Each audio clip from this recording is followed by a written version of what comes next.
Okay, nandito naman tayo sa Davao Beach Club mga ka-viewers ko. Ito naman no, ang ganda-ganda ng dagat ngayon no.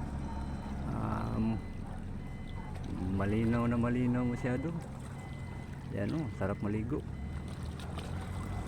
Yan, may nagsisid pa doon sa kabilaw sa may wingspan.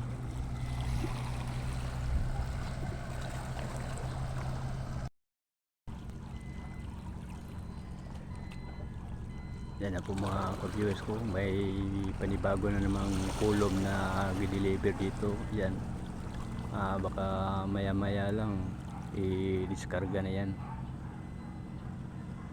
Yan na po itong pangalawang wingspan no.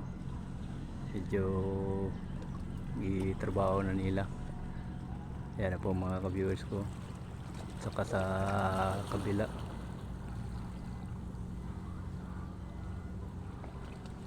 may nakaabang ng dalawang mahabang bore.